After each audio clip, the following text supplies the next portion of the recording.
थाने की समस्या हो, ब्लॉक की, तहसील की, जिले की, किसी को कोई समस्या हो तो वो ओम प्रकाश राजभर को जरूर याद करें।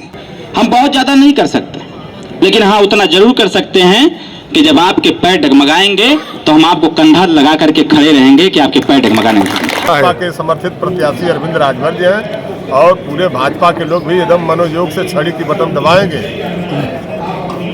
दबाएंगे? बिल्कुल दबाएंगे, पक्का दबाएंगे, एकदम पक्का। उसमें न रिश्तेदार हैं न परिवार हैं, सिर्फ पत्रकार हैं। चलो बोला, तुम के माहौल क्या दिखा था चुनाव का? पहला केंद्रीय कार्यालय खुल गया और वो एक होटल में खुलल, कोनो दलित के घरे, कोनो यादव के घरे। अतुल राय जो है सपा बसपा के दोनों सम्मिलित प्रत्याशी थे और अब सपा बसपा दोनों अलग अलग रही है। दोनों का मत जो है जब आप विभाजन करेंगे तो चुनाव आपको समझ में आने लगेगा कि हमारा प्रत्याशी जो है भाजपा मतों से जीत जा रहा है। हाँ, कम से कम 2 लाख वोटों से हमारा प्रत्याशी जीत जाएगा अरविंद राजभर।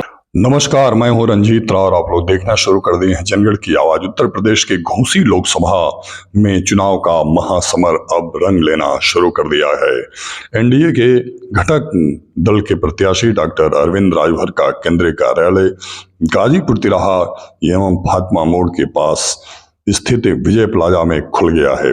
अब यहीं से पूरे घोसी लोकसभा में शंखनाद होगा और यहाँ ही से सजेंगे रथ और निकलेंगे महारथी अपने अपने सारथी के साथ। अब आप लोग आगे सुने कि भाजपा के वरिष्ठ नेता तेज तर्राक नेता गणेश सिंह ने क्या कहा, तो वहीं पूर्व सांसद प्रत्याशी रहे भरत लाल राही के बेटे नीरज राही ने बहुत बड़ी बात कह दिया। बहुत बहुत धन्यवाद। और फिर अंतिम में सुनिएगा पूर्व ब्लॉक प्रमुख सर्वेश राय जी को बहुत बहुत धन्यवाद। हाँ, हिसाब है। गणेश भैया, ये आपको जानकर दुख नहीं हो रहा है कि मऊ की माटी में कोई लाल नहीं रहा जो मऊ का लोकसभा चुनाव विधानसभा चुनाव लड़ सके? ऐसा कुछ नहीं है, दुख किस बात का है। मोदी जी गुजरात से आकर के बनारस से चुनाव लड़े। आप मऊ की बात करिए भाई, पहले घरे दिया बारिए, फिर मस्जिदी दिया बारी। क्यों आप अपने आचरण के विरुद्ध क्यों जा रहे हैं? आप स्वयं योद्धा हैं, आप इसके योग्य थे। ऐसा नहीं, हम मऊ की माटी में नेता रह गए कि नहीं?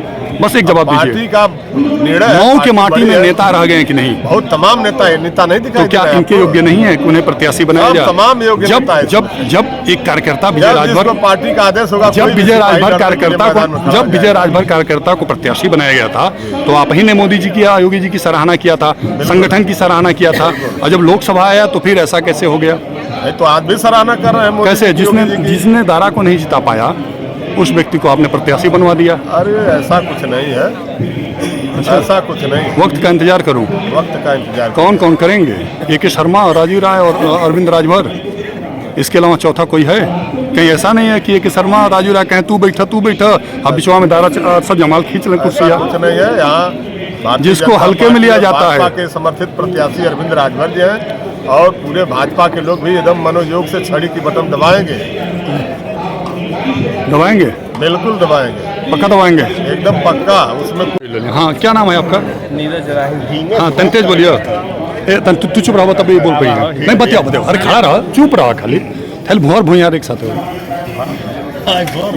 नहीं, कहते भोर भूयार एक साथ हो जा। तू चाहत हो सकेला ये कह रहे थे एक मुकदमा ना हो, भोर भूयार कहते हैं तो। अरे भोर के भरे न कहिए नहीं। अरे भैया, जब कहिए कि पहले लटकावो बहुत बोला था, क्या कहना चाहेंगे? किस आधार पे ये जो डॉक्टर अरविंद राजभर जो गठबंधन के प्रत्याशी हैं, जो हमारे दरवाजे आ गया वो हम लोगों का अतिथि है और हमारा प्रत्याशी भारी मत से जीत रहा है। तेज बोलो। हाँ, तो तेज बोलो। हमारा प्रत्याशी भारी मत से जीत रहा है। नहीं, दारा चौहान जी भी जीत रहे थे विधानसभा चुनाव, अभी जल्दी ताजा घटना है। तो हारे कहाँ?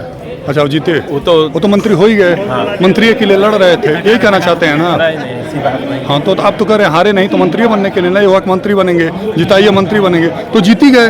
वोट जीता इसके पहले वाले चुनाव में मिला था। इसके पहले, इसके आगे पीछे नहीं, वर्तमान में जीना है। जिन्होंने दारा चौहान के लिए वोट मांगा और दारा चौहान जी बेचारे हार गए, वो अब अपने बेटे के लिए वोट मांगने आए हैं। हाँ, तो परिणाम क्या होगा? तो इसके पहले अतुल राय थे।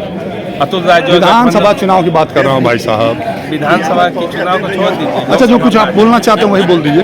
क्या कहना चाहते हैं? लोकसभा चुनाव पे आइए। लोकसभा चुनाव को लेकर क्या कहना? लोकसभा चुनाव में जो है इसके पहले अतुल राय थे अतुल राय जो है सपा बसपा के दोनों सम्मिलित प्रत्याशी थे और अब सपा बसपा दोनों दो चुनाव दोनों अलग अलग रही है। दोनों का मत जो है जब आप विभाजन करेंगे तो चुनाव आपको समझ में आने लगेगा कि हमारा प्रत्याशी जो है भाजपा मतों से जीत जा रहा है। हाँ, ठीक। कम से कम 2 लाख वोटों से हमारा प्रत्याशी जीत जाएगा आज दिन रात में।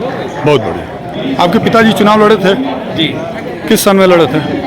2004 आपके पिताजी का नाम क्या है? भरताल राय किस पार्टी से लड़े थे? भाजपा कितना वोट पाए थे? समथिंग 1 लाख के आसपास। कितना वोट है पूरे उस समय? तो उस समय कितना वोट पोलिंग था? पोल होता था 3 लाख के आसपास होता था। रिश्तेदार हैं ना परिवार हैं, सिर्फ पत्रकार हैं। चलो बोला, दोनों के माहौल क्या दिखा था चुनाव का? पहला केंद्रीय कार्यालय खुल गया और वो एक होटल में खुलल, कोनो दलित के घरे, कोनो यादव के घरे, कोनो मुसलमान के घरे। नाना काम होता राजनीतिक मैटर ना। ओहो, तो हर तरह का व्यवस्था चाहिए। आपका शुभ नाम? अमित राय।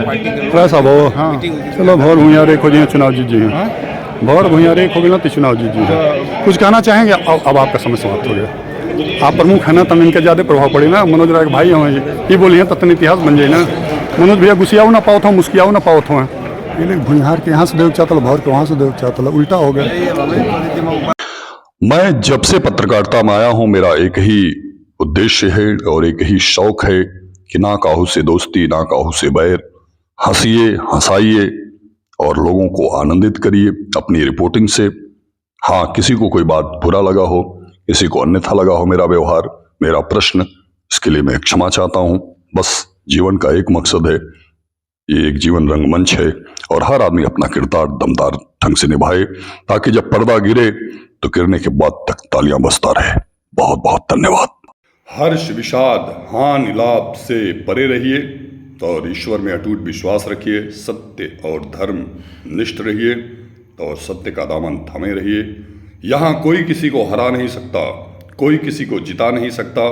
सिर्फ आपको हरा सकती है तो आपका अहंकार और आपको कोई जिता सकता है तो आपका व्यवहार।